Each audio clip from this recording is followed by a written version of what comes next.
Welcome back to another episode of the Jasmine Star Show, where we build a business and a life we love, and we get to do it together.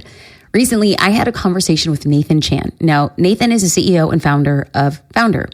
Foundr is a multi-million-dollar education business, and it has amassed a global community of over 4 million people. This guy knows how to build a brand, and he knows how to get people excited and around it. We were discussing how to build credibility for your brand, and Nathan had some really fascinating insights, and I recorded the conversation, so I want to share a little bit of that right now. Once again, another great lesson of that is if you want to build your brand, if you want to build credibility, one of my key things to building any great brand is having incredible ambassadors, right? I think a great brand, it requires 3 principles. 1, great ambassadors in any shape or form. Like that could be having someone on the front cover of your magazine. That could be having someone promoting your product. That could be having someone as the chief evangelist for your product, or investing in your product, or giving you a review that you run ads to, or whatnot.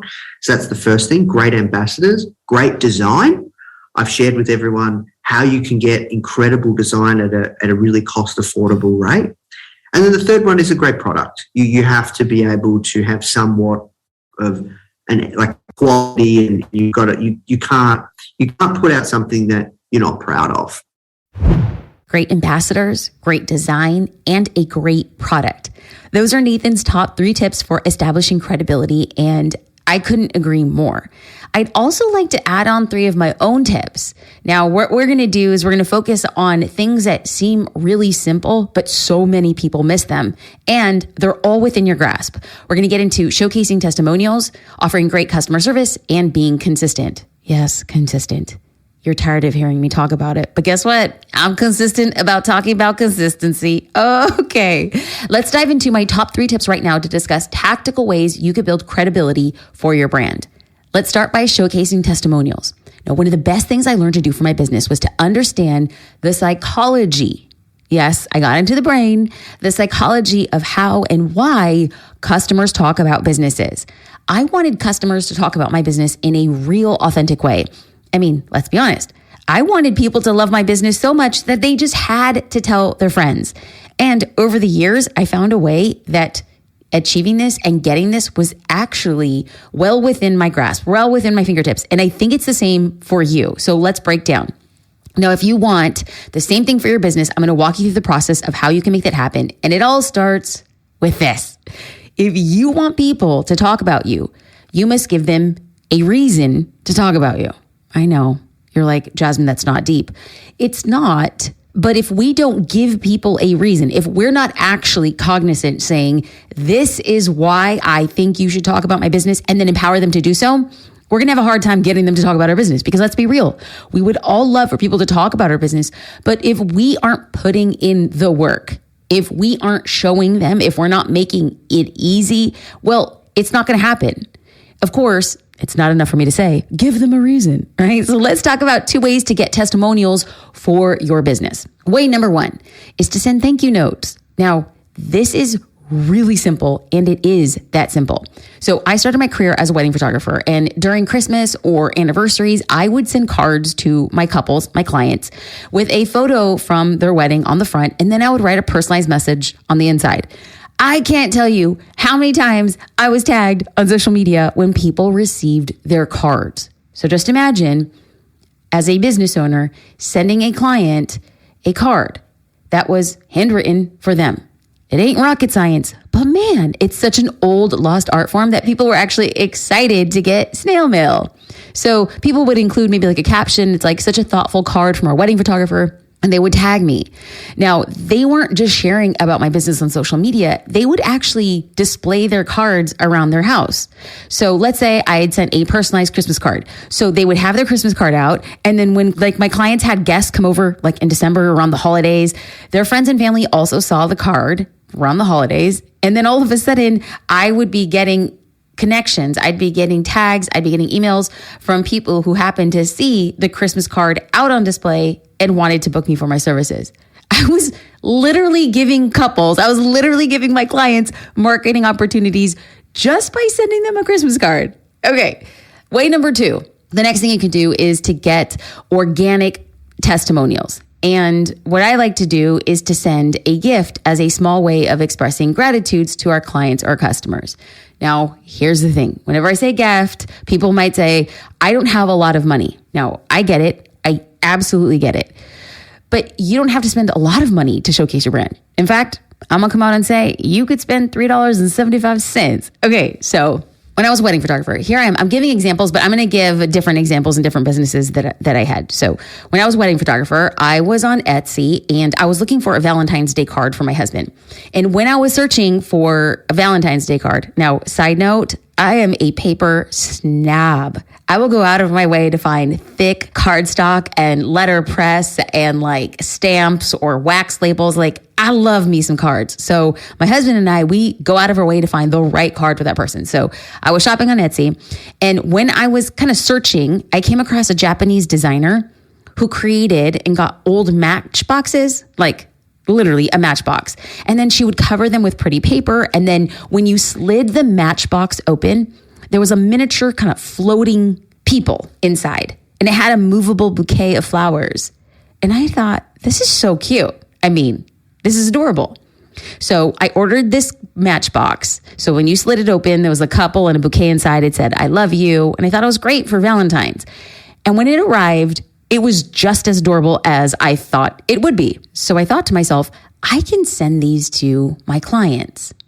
So I emailed this Japanese designer and I said, if I paid you for a bulk order of 25 matchboxes, could you put a camera on the front of the matchbox and a little tiny like sign that said click? And when you open it up, you put a picture of a boy and a girl with a little floating heart. And on the back, can you add my logo? I basically just paid for 25 matchboxes that she had been designing otherwise, but then I added a little bit of my own customization.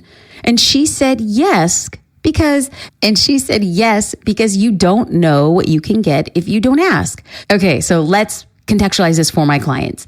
After an engagement session, I sent a $3.75 matchbox to my clients as a small little thank you, right? So as a digital photographer, they would get a gallery full of their images, and then I would send a small piece of snail mail. And when they opened it, on the front, there would be a little camera that said click, and then they would slide it open with a little girl, a little boy inside, and a little heart. On the back, it had my logo. And you want to know what people did? They took a picture of the closed matchbox, and then after, they took another picture of it open so they could see and showcase the before and after. And they would post it to social media, their Instagram account, their Facebook account, and they would say, we had such a great engagement session. Our photographer sent us this cute card, this cute matchbox. Now, you're listening and you're like, that's not that big of a deal. Okay, but let's do some simple math. The average person on Facebook, and it's about the same on Instagram, the average person on social media has around 350 friends. 350 followers. Now, that bride would take a picture of that matchbox and then she tagged her fiance. And he has, on average, 350 friends, which means that the matchbox with my business logo could potentially be seen by 700 people. 350 from the bride, 350 from the groom, for a total of 700 people. It had the possibility of being seen by hundreds and hundreds of people for $3.75. Oh, like this is a great way to give people a reason to talk about you. Now, I want you to know it's very common for people to not leave testimonials. It's very common for people to not share on social media about your business, even if you incentivize them or even if you send them something. So please don't get discouraged. Now at Social Curator, it's very common for us to choose a curator of the month. These are a select group of people who have been really participating in the community or have really stayed consistent. We just want to highlight a few people. And so what we'll do is we'll put together a Social Curator swag bag of sorts. So we send them like hats or sweatshirts or tumblers, anything that's going just to say, hey, we see you, job well done. Sometimes people will put it out on their social media and give a glowing testimonial, to which then we will save it and repost it and use it for future reasons or ways. And then there's a group of people who don't, and that's totally okay. In another way to get testimonials by giving people not just a way to talk about you, but a reason to. It's very common. I will do group coaching. I will do masterclasses on the inside of Social Curator. And as I'm teaching, we have our community manager going through and grabbing screenshots from conversations, because as people are watching the class during the live class or after, they're leaving comments like, oh, I stayed consistent for the past week and I picked up X amount of followers, or I got 3 sales unexpectedly from a reel that I learned how to do on Social Curator. So what people are saying is not necessarily like, they're not saying it, as a testimonial. They're just testifying. They're just stating a fact like, hey, these are some of the results that I got. So what our team will do, we'll be grabbing those comments and then we follow up with them. We're like, hey, can we share this on social media? And 10 out of 10 times people are like, yeah, sure, of course. So by giving somebody a reason to talk about you, I did explain a card.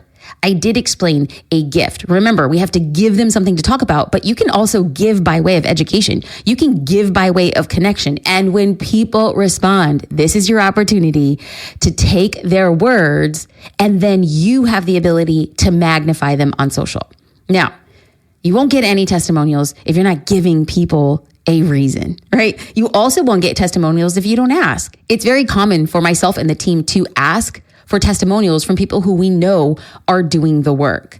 In fact, it is the users of Social Curator who are constantly in my DMs. Like, we have this realtor and she is constantly filling in. She's like, I just closed another multi-million-dollar deal. We have hairstylists who are like, I run a salon and I'm trying to get stylist in my chair. So I made a reel following these exact instructions. And now I have a wait list for stylists to be in the salon. And so when people are sending me DMs, I'm like, I love this. Can I share it? Like, we have to give reasons and ways for people to share their testimonials. It's very common for somebody to send me a voice message and say, oh, hey, this is what I got. I'm so excited. This is what I'm learning. I got more customers, got more sales. And they'll send me a voice message, perhaps like on Instagram DM, and I will text them back and I will say, is there any way that you could type out this testimonial? Or there was this one instance where a career coach had said that she went live every day for a month, a career coach, and there were really short lives, but she had picked up 500 followers and 57 leads just in that month. And she had sent me a voice memo. And so what I did was I basically transcribed. I was like, are you telling me that? And I repeated back the entire testimonial. And she said, yes, absolutely. And then I asked her, can I share these results? So what I did was I made it easy for her to see her very own testimonial so that she can co-sign, and then I would be able to share it publicly. Okay. All right. Let's get into the second way to build credibility for your brand, and that's great customer service. Now, I will be the first to say there is always room for improvement. I will also be the first to say, as a CEO, there have been plenty of times that we could have done a heck of a lot better. But every time we have been given an opportunity to get better, I'm really proud of the team. We are always assessing and finding ways to get better. So this is not to say we're perfect in any way, shape, or form, but this is to share things that we've learned along the way. Because customer service is one of the most important parts of your business, because it makes people raving fans. It keeps people coming back. It encourages them to tell their friends about your business. Customer service is powerful. Now, some ways that you can make sure that your clients or customers are always having a great experience with your business is having save replies to ensure that you can reply as quickly as possible. Save replies are basically email templates. Friends, I cannot tell you, when I was a solopreneur as a photographer, just there, right there in Google, I would have a bunch of drafts for my commonly asked questions. I was able to absolutely positively respond to my clients same day, because 99% of the questions my clients were asking had all been asked before. So I just set a day aside. I wrote a bunch of email templates. And so when I saw Stephanie ask me about timing, I had a template. When I had Jolene ask me about a first look, I had a template. When I had a coordinator ask me about what I needed for the day, I had a template. I was firing out emails so quickly because of save replies. And now that Social Curator has its own dedicated customer success team, we have hundreds and hundreds of save replies based on the commonly asked questions that we have. So another way to ensure that your clients are having a great experience is regularly asking for feedback. Like, I will be the first to say that I want feedback, positive and not so positive, positive in what people would be perceiving as negative. And the way that this happens is by way of surveys, polls, Instagram story polls. I have 1 to 2 days a week for scheduling calls with users. Like, I'm really asking people, why have you not been using Social Curator more? What could we do to make it easier? What could we do to make it better? What could we make it to make it so juicy and irresistible that you're in the app every day creating your marketing? I need to know. If I know what people need, we can build it. But the only way that I know what people need is by asking for feedback. And another way to really extend credibility on your brand is to make it right if somebody has a bad experience with you. Like, let's just be real. It's just not a good situation when somebody has a bad experience. And what I learned, did I ever tell you that I was a manager at Nordstrom? Oh, well, I was. And Nordstrom's employee handbook is one line. If they haven't changed it, it's just one line, and it's do the right thing. And everybody has their own perception of what doing the right thing is, but I've always maintained that. Like, I don't think it's worth ruining a relationship with a user if they're very, very upset. Let's make it right. Like, what can we do? Let's make it right. Let's make sure that we are not responsible for ruining their day, even if we aren't technically responsible, even if we have itemized, hey, listen, these are the terms of service. This is what you agreed to. And this person is still upset. It is at that point in time, you know what? We're going to make this right. Another way to extend your brand experience is like, how do people perceive you? So a few months ago, I had sent a newsletter, and number one, I read the newsletter responses, and the customer success team reads the newsletter responses. When people respond to a newsletter, we read it and we celebrate it and we highlight and we share stories. Like, we really, I think and love connecting in real time with business owners. It's like, it lights me up. So as a way to like give back, we called it a surprise and delight campaign. It was a one-line email, and the email was, hey, and then it has like your name. So, hey, Jamal, I hope you're having a good day. Is there anything that I could do for you? That was the one line. And so the team had prepared saved replies like, do we expect somebody asking for marketing advice? Here are 3 amazing resources that we could send them. If they're asking for branding advice, here's 3 amazing resources. If they're asking for mindset tips, here are 3 amazing resources. And then I instructed the team, we had set a budget. I'm not going to talk about the budget. So we had set a budget. Now you could set whatever you have money for. So we set a budget to say, anybody who asks for something that is within this budget, let's send it to them as a surprise and delight. So somebody had said, I could really use a hug today. And so the customer success team drop shipped them Hershey's hugs. They got a little candy. Somebody had said, I just had a newborn and I could really use a cup of coffee. Our team sent her a gift card, like an e-card to Starbucks. Somebody had said, I really wish that I could be my own superhero. I need one today. And so then we drop shipped a Superwoman t-shirt to this girl. So it's like, these are small ways to say like, hey, we see you and you're not alone. And we had no goal or ambition to get something other than really extending and expressing appreciation for having those people be there.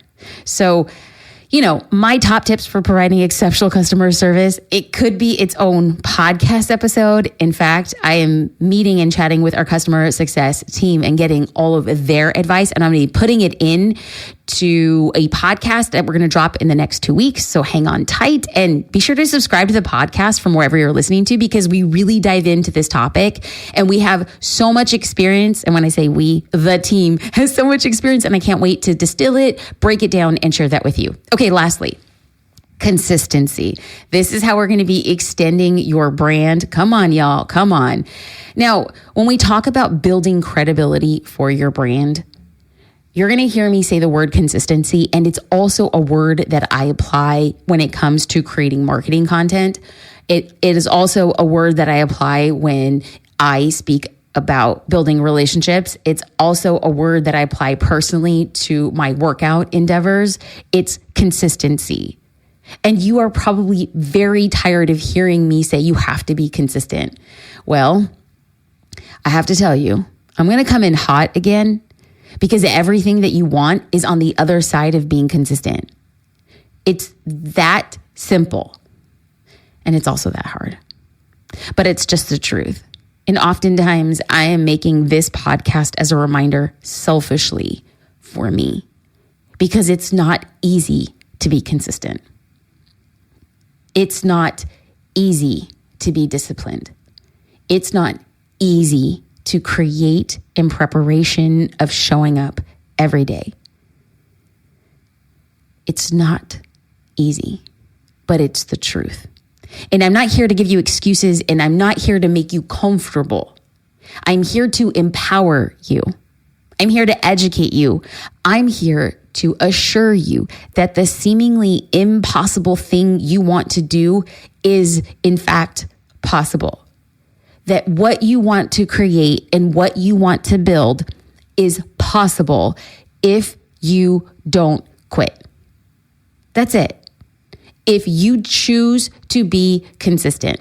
Now, this is where just yesterday, I got an Instagram DM from a woman who wants to be a photographer. And she says, Jasmine, I have tried for 6 years to be a photographer and no one's hiring me. Well, I don't know enough about her business.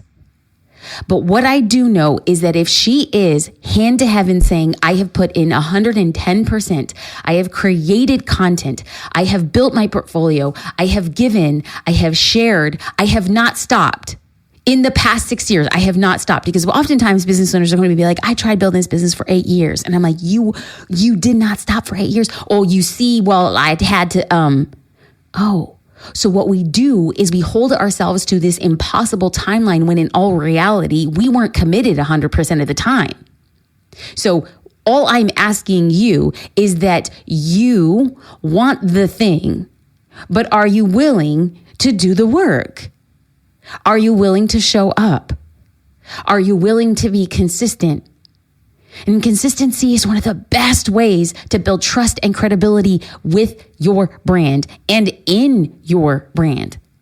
And I mean being consistent with everything, not just your social media posts. Because here's the thing. I know that I have been built up. I know that I've been propped. I know that I have volitionally set myself up to be kind of like a beacon or an advocate for social media marketing. Fine. But I have been an advocate for consistency when blogging was the main mechanism to build a business, when YouTube was the main mechanism to build a business. I was an advocate and a staunch supporter of doing whatever work was free to get the results that I needed. And if next year something else comes up, watch me preach and teach about that next thing. All I am in the game of doing is sharing what I'm doing. I am a squirrel trying to get a nut. I'm trying to make $1 out of 15 cents. I got champagne taste on a beer budget, and I am sharing what I am doing. And obviously, I'm saying use social media because it's free and it's effective. And if it's free, it's for me. Okay. But it is social media post. It is the quality of your product. It is the quality of your customer service. Basically, the key to building credibility for your brand is to take Nathan's advice and to take my advice on everything we discussed today and then do it again and again and again. You continue to do it and you learn and you innovate and you change and you grow. Your dream is waiting on the other side of consistency. So there you have it. How to build credibility for your brand, as outlined fabulously by Nathan Chan, the founder of Foundr, and a little bit from your homegirl. Like I mentioned earlier, in just 2 weeks, I will be releasing a podcast episode that will dive deep and teach you how to provide exceptional customer service for your clients and customers, and you don't want to miss these tips. To be the first to know when this episode goes live, be sure to subscribe to the Jasmine Star Show on Apple Podcasts, Spotify, Google Play, Stitcher, or wherever you are listening from today. I can't wait to help you continue establishing credibility for your brand. Until next time, I hope you have a beautiful day. Bye, friends.